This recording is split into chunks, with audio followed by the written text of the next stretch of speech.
Bismillahirrahmanirrahim. Assalamualaikum warahmatullahi wabarakatuh. Alhamdulillah, puji syukur atas kehadirat Allah Subhanahu wa taala yang masih memberikan kesehatan kepada kita semua. Karena berkat kesehatannya lah kita masih sanggup untuk melaksanakan aktivitas kita masing-masing. Serta salam atas junjungan Nabiullah Muhammad SAW yang telah mengajarkan kita kebenaran, kebaikan, kemanusiaan dan keislaman serta ajaran-ajaran yang lainnya. Oke, adik-adik sekalian, kita lanjutkan materi perkuliahan kita, yaitu hari ini kita masuk pada rantai nilai dalam perencanaan pembangunan. Jadi ini merupakan lanjutan dari materi sebelumnya, di mana kita belajar tentang complex thinking dan aplikasi dalam perencanaan pembangunan personal atau perencanaan pribadi. Oke, adik-adik sekalian, kita lanjut. Jadi yang hari ini yang akan kita bahas adalah rantai nilai atau value chain. Nah, pertanyaannya adalah apa itu value chain? Di dalam pembelajaran manajemen bahwa value chain itu adalah semacam kolaborasi antara satu orang dengan orang yang lainnya yang tentunya bekerja sama untuk menciptakan kepuasan dan kepuasan dalam mencapai tujuan yang lebih spesifik, dalam hal ini untuk menciptakan produk atau melayani permintaan produk. Inilah yang dimaksud dengan value chain. Nah, kita bisa lihat adik-adik sekalian di dalam gambar ini menggambarkan bahwa value chain itu adalah bagaimana kita berkolaborasi satu sama lain. Setiap orang punya puzzle, setiap orang punya kelebihan masing-masing. Maka dari itu, ketika kita mengkolaborasikan kelebihan yang kita miliki, maka kita bisa menampakkan sesuatu hal yang sangat indah. Kita bisa mencapai target-target yang kita inginkan dengan menyatukan puzzle atau dengan menyatukan kekuatan dan kekuatan masing-masing, maka tentunya kita bisa menghasilkan karya yang besar. Kita bisa mendorong suatu karya yang sangat bermanfaat dan tentunya akan menghasilkan hasil yang maksimal. Nah, mungkin yang jadi masalah hari ini adalah kadang karena satu orang dan orang yang lainnya menganggap dirinya masing-masing hebat. Nah, tentunya hal tersebut tidak kurang baik untuk kita. Karena dengan demikian kalau misalnya kita mengedepankan ego masing-masing dan menganggap kita yang terbaik, maka tidak ada kolaborasi yang kita bisa bangun. Tetapi dengan kolaborasi kita menyatakan bahwa setiap diri kita adalah memiliki kekurangan dan setiap orang lain memiliki kelebihan dan kita juga memiliki kelebihan, maka dari itu dibutuhkan kolaborasi untuk mencapai tujuan. Itulah yang dimaksud dengan value chain. Oke, apa yang akan kita dapat ketika kita berkolaborasi? Nah, yang pertama, mungkin kita akan bisa melihat dari grafik bahwa kita bisa melejitkan potensi, meningkatkan potensi untuk meningkatkan potensi, melejitkan hasil dari apa yang kita kolaborasikan. Ini nilai, kemudian dari gambar-gambar ini kita bisa menangkap makna bahwa yang harus kita tingkatkan adalah nilai produk itu sendiri atau nilai yang dihasilkan dari kolaborasi. Nah, aktivitas value chain yang pertama yang harus kita lihat dalam prinsip manajemen atau dalam dunia usaha, yang pertama adalah customer need. Pertanyaannya, apa yang dimaksud dengan customer need? Customer need adalah kebutuhan customer. Kemudian dalam hal ini, hal itu bisa dilihat ketika kita membuat sebuah rencana usaha atau dalam ini ketika kita bergerak dalam sebuah perusahaan, maka yang kita ingin tahu atau yang ingin kita riset adalah apa yang dimaksud dengan customer need.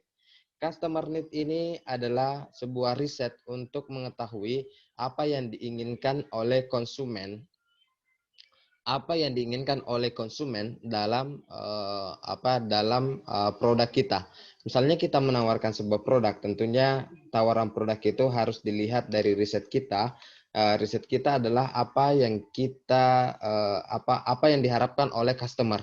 Nah, tentunya maka dari itu kita membuat yang namanya ringkasan atau kita membuat namanya review yang menjadi kebutuhan customer itu sendiri. Nah, hal tersebut kemudian kita produksi. Nah, setelah kita produksi yang berbasis tadi customer need, maka kita kembali mendistribusikan dari hasil yang kita produksi yang berdasarkan customer need, kemudian didistribusikan dan dipasarkan. Nah, ketika misalnya dalam proses pemasaran, proses distribusi, proses comply, maka yang dibutuhkan adalah untuk meningkatkan kepuasan customer adalah dengan memberikan sales service, atau dalam hal ini service memberikan service yang terbaik dalam misalnya dalam complaint atau misalnya dalam proses penjualan dan lain-lain sebagainya.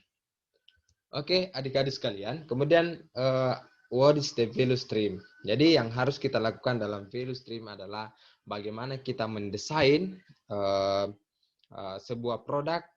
Kita desain. Kalau kita sudah tahu misalnya apa sih customer need, maka yang kita lakukan adalah sebelum memproduksi, maka yang harus kita lakukan adalah desain. Desain ini banyak menyangkut banyak hal.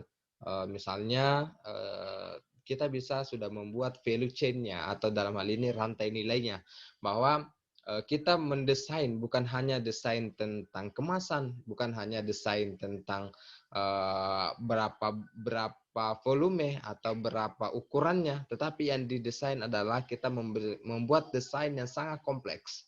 Desain itu antara lain adalah misalnya value chain, atau dalam ini rantainya, kepada siapa kita memasarkan. Nah, kemudian setelah kita membuat desain yang begitu kompleks, kita memproduksi barang tersebut. Setelah diproduksi, kemudian kita berikan ke pasar atau deliver ke pasar. Nah, tentunya dalam proses itu tadi ada desain, product, and deliver to market. Ada tentunya di dalam proses itu ada raw material yang merupakan bahan baku. Jadi dalam produksi itu ada namanya raw material, ada bahan baku, ada manufaktur, dan ada distribution network. Raw material ini adalah bahan bakunya, kemudian manufaktur itu adalah perusahaannya, distribution network itu adalah jaringan untuk mendistribusikan barang. Jadi kita melihat bahwa rantai nilai di sini itu tidak terputus. Jadi misalnya raw material kita dapatkan dari mana, apakah raw material tersedia secara berkelanjutan, dan lain-lain sebagainya. Karena sustainable itu dalam dalam menghadirkan raw material itu harus didapatkan. Karena jika tidak sustainable, maka tentunya perusahaan dengan cepat bisa mati. Kemudian yang kedua adalah dari sisi manufaktur. Nah, manufaktur ini tentunya perusahaan akan mengolah raw material, kemudian di manufaktur ini akan dibuat jenis-jenis produk yang dibuat. Misalnya dari raw material yang satu kemudian bisa dibuat dalam beberapa jenis produk. Nah, jadi prosesnya yang memproduksi adalah manufakturnya atau usahanya. Nah, kemudian yang ketiga adalah distribution network. Nah, setelah kita membuat perusahaan, maka kita membutuhkan jaringan untuk distribusi. Siapakah yang pelaku dari jaringan distribusi tersebut? Ya, tentunya yang menjadi bagian-bagian dari perusahaan selama ini yang bisa dijadikan sebagai jaringan network, distribusi network. Nah, ini adalah value stream map flow of your current supply chain. Misalnya di dalam hal ini sayang sekali gambarnya tidak kelihatan secara jelas.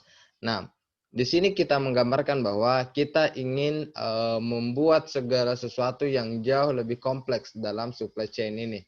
Yang tentunya di dalam supply chain ini akan membuat jauh lebih baik. Nah, ini adalah model. Ini kan banyak rangkaiannya 1, 2, 3, 4. Ini dipersingkat, diperpadat, kemudian diperbaiki secara manajemen. Karena ini dianggap dikembangkan dan most effective flow for your product and services.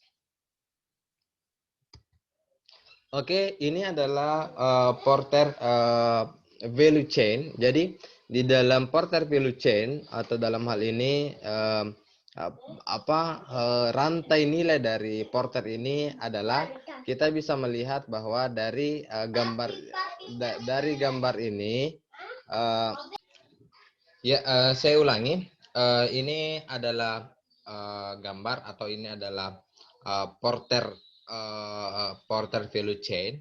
Jadi di sini dalam sebuah perusahaan, di sini kita bisa melihat rantai nilai antara satu aktivitas dengan aktivitas yang lain. Jadi di sini adik-adik sekalian ada namanya primary activity. Jadi primary activity itu dimulai dari inbound logistik atau dalam bahasa yang lain adalah raw material atau dalam bahasa yang lain adalah input. Ini adalah inputnya. Kemudian yang kedua yang dilakukan adalah operation. Operation itu adalah perusahaannya, aktivitasnya. Aktivitas yang dilakukan pada operation ini adalah mengubah raw material menjadi bahan siap jual atau menjadi produk. Nah, di dalam aktivitas operation ini, misalnya perusahaan mengambil input dalam hal ini raw material diubah menjadi produk. Dan setelah diubah menjadi produk, kemudian bentuk produk itu namanya adalah outbound logistik. Atau dalam hal ini output dalam bahasa yang lain. Atau bahasa yang lain itu adalah sebuah produk. Nah, setelah outbound, setelah ada produk, itu kan tidak serta-merta mendapatkan keuntungan dari produk itu. Setelah ada produk, yang harus dilakukan selanjutnya adalah marketing and sales. Tanpa marketing and sales, maka produk bisa menjadi rusak dan terjual, akan mengakibatkan kerugian. Maka yang harus dilakukan adalah bagaimana memasarkan produk itu sendiri. Cara memasarkannya adalah dengan berbagai cara, apakah internet marketing, social marketing, engagement marketing, dan lain-lain sebagainya. Nah, disinilah tugasnya marketing dan sales ini adalah untuk memasarkan produk yang telah dibuat. Kemudian setelah kita membuat produk, maka ada hal yang harus mesti diperbaiki, yaitu namanya service. Apapun yang terjadi dengan produk kita, setidaknya kita menjadi bagian yang bertanggung jawab untuk memperbaiki jika itu adalah misalnya mesin. Atau kalau misalnya produk makanan, kalau misalnya makanannya rusak, itu bisa di return. Itu adalah bagian dari service. Misalnya terjadi kerusakan sebelum sampai pada tahap konsumsi, pada pelanggan. Kalau misalnya toh sampai di pelanggan ternyata rusak, bisa dikembalikan dan bisa di return. Itu adalah bentuk servisnya. Dari inbound logistik to service itu membutuhkan sebuah rantai nilai yang satu sama lain saling berkaitan. Apa yang terjadi jika kita hanya sampai pada tahap marketing dan sales?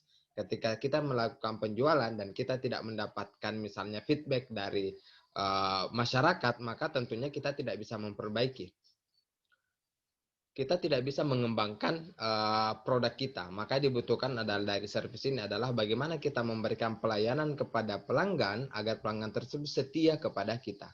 Jadi dari proses-proses ini membutuhkan sebuah ikatan satu sama lain, membutuhkan rantai satu sama lain.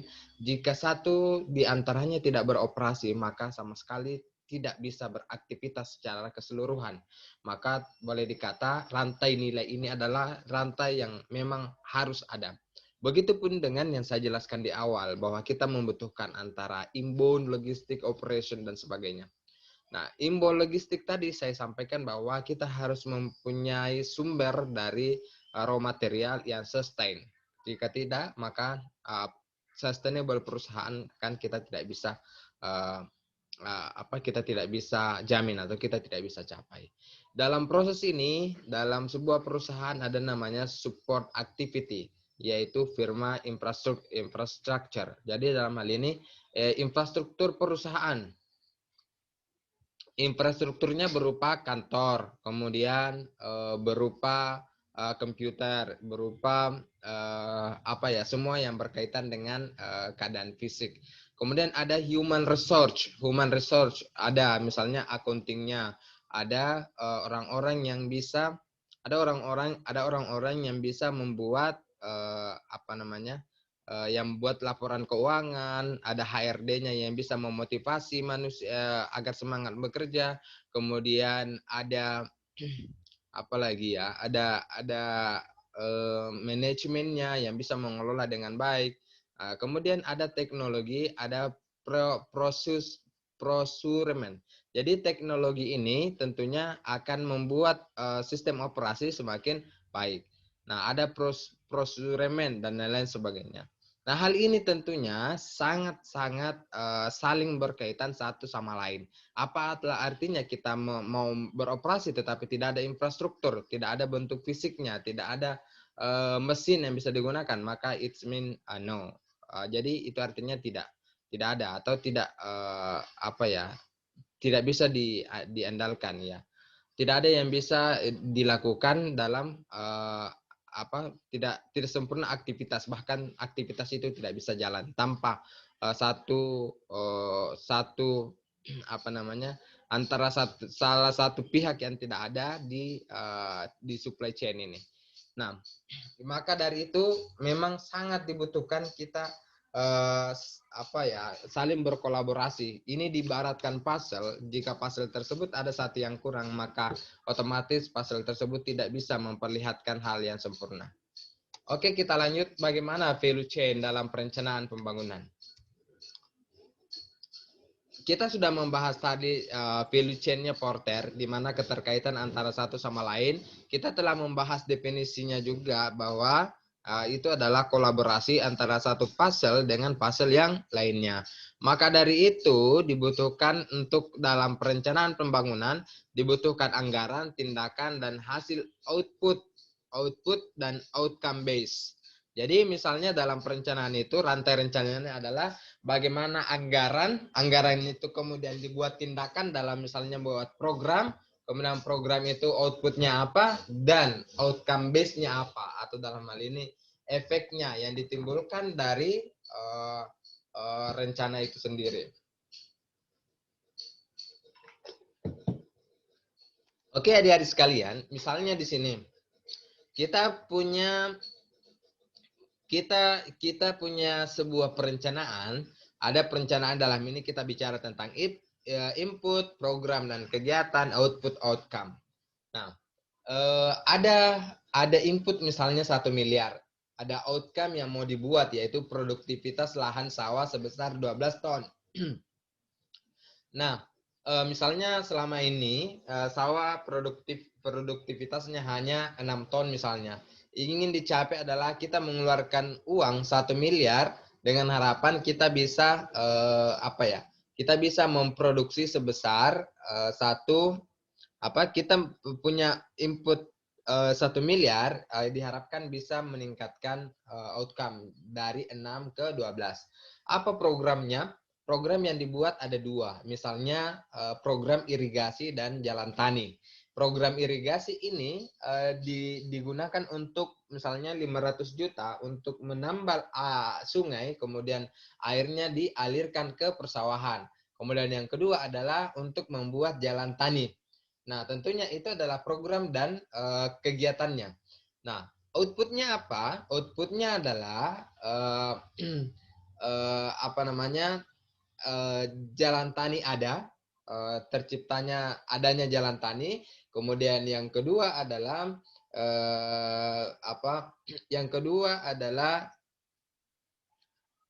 adanya saluran air, atau dalam hal ini dari adanya irigasi yang dibuat. Jadi misalnya 500 juta untuk irigasi dan 500 juta untuk jalan tani. Setelah ada jalan tani dan irigasi tersebut, selama ini misalnya lahan hanya digunakan 1 kali 1 tahun.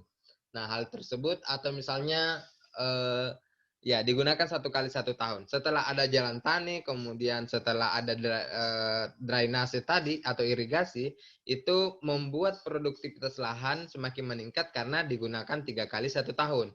Maka produktivitas lahan berubah menjadi 12 ton misalnya. Hal-hal seperti itu. Mungkin mungkin begini. Dengan model ini kita bisa melihat bahwa nanti suatu saat kita bisa memproyeksikan bagaimana keuntungan bisa didapat atau bagaimana meningkatkan perekonomian masyarakat.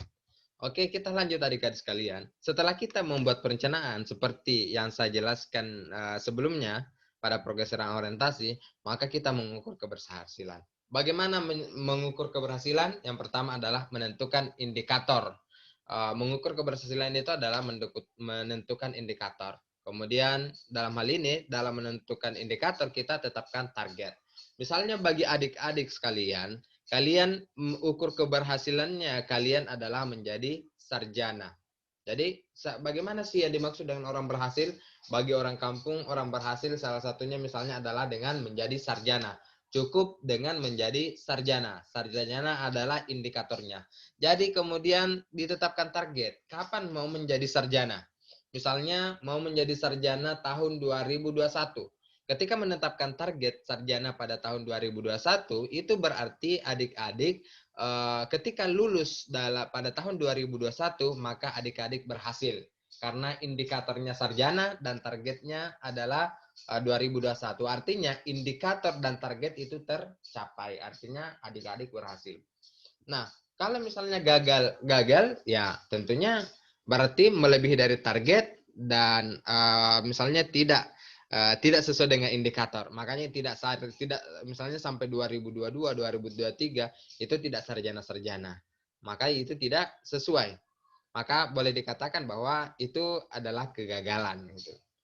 Maka dari itu kita tetap bisa mengembalikan itu untuk tetap berhasil. Kita tetap menentukan indikator suksesnya adik-adik adalah misalnya sarjana. Mungkin targetnya bisa berubah. Kalau tidak bisa di tahun 2021 ya tahun 2022, tahun 2023. Tetapi dalam indikator itu, indikator keberhasilan, maka ketika misalnya adik sarjana pada tahun 2023 misalnya dari target 2021, maka boleh dikata ya tetap berhasil dalam indikator tapi tidak berhasil dalam penetapan target.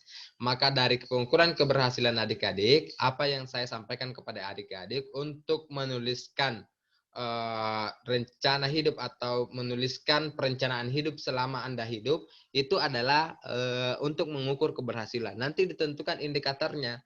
Jadi misalnya kalau ada sudah indikator, misalnya mau menikah tahun sekian, kemudian sarjana tahun sekian, kuliah S2 tahun sekian, maka dari hal tersebut bisa dilihat bahwa teman-teman berhasil. Ini nanti akan menjadi evaluasi bagi teman-teman. Selanjutnya adalah bagaimana pengukuran keberhasilan. Ini materi-materi yang berasal dari teori-teori pembangunan, termasuk yang berasal dari dosen-dosen ekonomi perencanaan pembangunan, termasuk dari Pak Alam. Jadi ini saya pengembangan dari Pak Alam. Jadi pengukuran keberhasilan itu adalah bukan berapa banyak gedung sekolah yang didirikan, tetapi berapa banyak anak-anak usia sekolah yang benar-benar bersekolah. Jadi bukan gedungnya berhasilnya, tetapi orang yang bersekolah itulah berhasilnya. Jadi diharapkan bahwa dengan adanya sekolah, maka banyak anak-anak yang ikut sekolah. Bukan berapa besar banyaknya gedung atau yang didirikan di situ, berapa mewahnya, tapi orang yang bersekolah berapa banyak. Kemudian yang kedua, kita bisa lihat bukan berapa banyak gedung puskesmas yang dibangun, tetapi berapa banyak ibu dan bayi yang tertolong dalam persalinan. Jadi bukan tentang puskesmas, bukan tentang berapa banyak puskesmas, tetapi berapa banyak ibu dan bayi yang tertolong dalam persalinan atau mengurangi kematian ibu dan anak. Kemudian yang ketiga adalah bukan tentang berapa panjang jaringan irigasi yang dibangun, tetapi berapa besar tingkat produktivitas lahan sawah yang meningkat. Hal-hal seperti itu kemudian kita bisa hal-hal seperti ini kita bisa buat tentunya untuk meningkatkan untuk mengubah mindset kita, mengubah mindset keberhasilan dalam ini untuk melihat impact-nya. Oke, kita lanjut adik-adik sekalian. Jadi perencanaan dan penganggaran berbasis hasil atau kinerja. Jadi ada perencanaan berbasis kinerja. Apa itu perencanaan berbasis kinerja? Kita menghitung tentang kinerja impact-nya, kemudian outcome-nya dan output. Itu yang dilihat. Jadi ada output, ada outcome, ada impact. Apa outputnya? Misalnya ada outputnya adalah irigasi. Outcome-nya adalah lahan meningkat. Impact-nya, produktivitas lahan meningkat. Kemudian impact-nya adalah peningkatan kesejahteraan. Nah, di sini dalam hal ini dalam perencanaan itu ada harus konsistensi, kemudian ada dibutuhkan konsistensi antara perencanaan dan penganggaran. Jadi tadi ada perencanaan, kita lihat di samping yang lain adalah penganggaran. penganggaran berbasis kinerja. Kinerja apa yang dimaksud? Itu kinerja input prinsip ekonomis adalah untuk menghasilkan output dan outcome. Itu yang dimaksud dengan tujuannya adalah prinsip efisiensi dan efektif. Efisiensi dan efektif.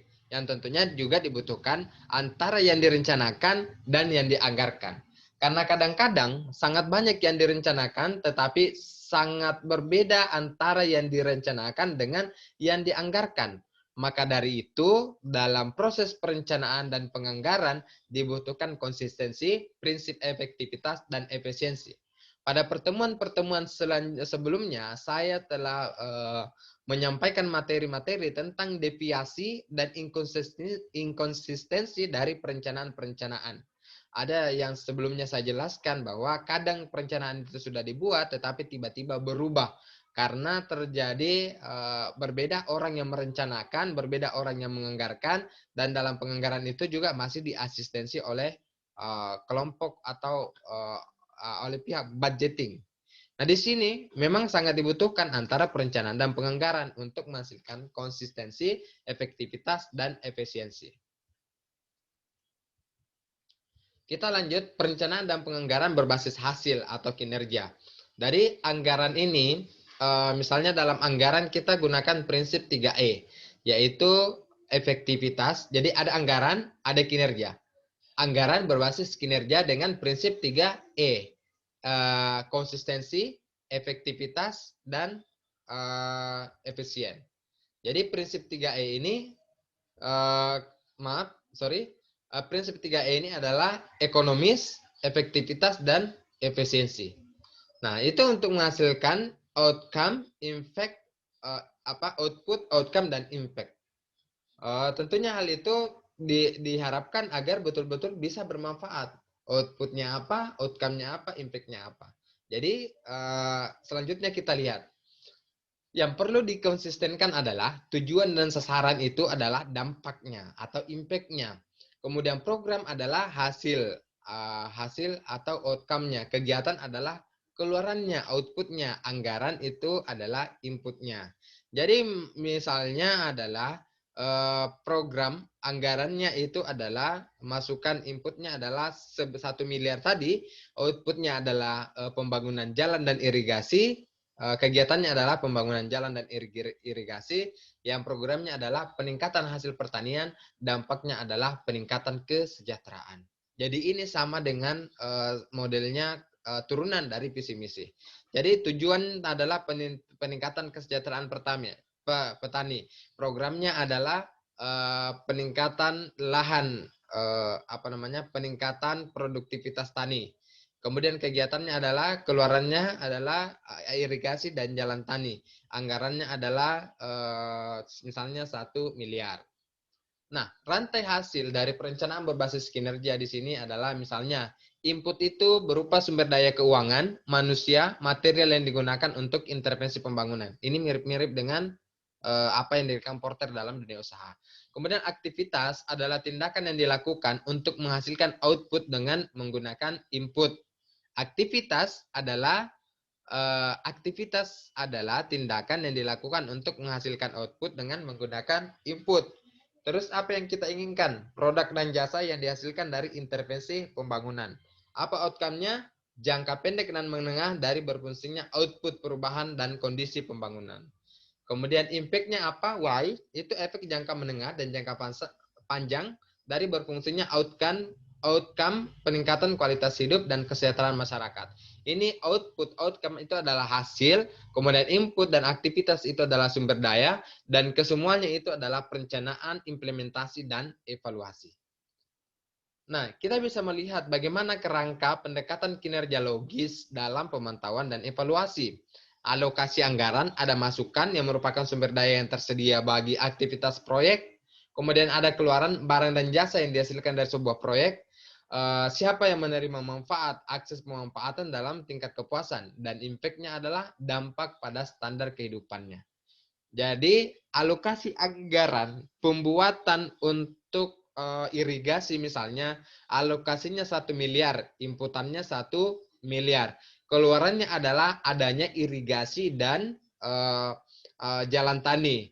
Hasilnya adalah siapakah penerima manfaat itu? Hasilnya adalah peningkatan lahan.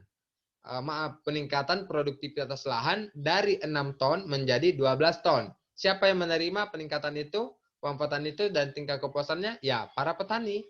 Kemudian dampaknya adalah peningkatan kesejahteraan secara keseluruhan karena meningkatnya pendapatan para petani. Oke, adik-adik sekalian, kita lanjutkan. Informasi kinerja, dalam hal ini kita bisa melihat bahwa di dalam gambar ini kita melihat ada penyusunan. Dalam metode penyusunan itu ada input, kegiatan, keluaran, outcome, dan impact. Jadi itu semua diturunkan dari impact dulu. Jadi pro tahapnya dari bawah, tetapi kebijakannya dari atas. Apa yang ingin diubah? Nah, itu pertanyaan pertama. Impact-nya dulu, dampaknya dulu. Apa yang kita ingin ubah? Hasil pembangunan yang diperoleh dari pencapaian outcome. Kita ingin meningkatkan kesejahteraan petani. Hasil pembangunan yang diinginkan adalah dengan impact adalah peningkatan kesejahteraan petani. Kemudian yang kedua, manfaat yang diperoleh dalam menengah atau dalam jangka hasil output. Jadi misalnya outcome-nya apa? Ya peningkatan produk. Peningkatan produktivitas itu yang diinginkan, apa yang ingin dicapai. Kemudian yang ketiga, kita keluaran atau output produk barang dan jasa apa? Yaitu tadi saya jelaskan produknya adalah saluran irigasi dan jalan tani. Itu adalah keluarannya. Kegiatannya adalah jalan taninya. Proses penggunaan input yang menghasilkan output yang diinginkan. Pembuatan jalan taninya, apa yang dikerjakan. Kemudian inputnya, sumber daya yang memberikan kontribusi dalam menghasilkan output. Apa yang digunakan untuk bekerja? 1 miliar. Seperti itu adik-adik sekalian. Apa bedanya dengan rantai nilai, rantai hasil perencanaan berbasis kinerja dengan apa yang dikemukakan oleh Porter value chain? Ini adalah inbound operation, outbound marketing and sales and service. Ini adalah siklus di dalam perusahaan, sementara ini adalah siklus di dalam pemerintahan. Siklus ini tentunya hampir sama. Kita membutuhkan infrastruktur, human resource, teknologi, dan lain-lain di dalam misalnya proses pembangunan ini untuk mencepat proses pembangunan. Ya, adik-adik sekalian, saya kira cukup sekian untuk penjelasan materi perkuliahan ini terkait dengan rantai nilai dalam perencanaan pembangunan. Saya kira cukup sekian adik-adik. Terima kasih.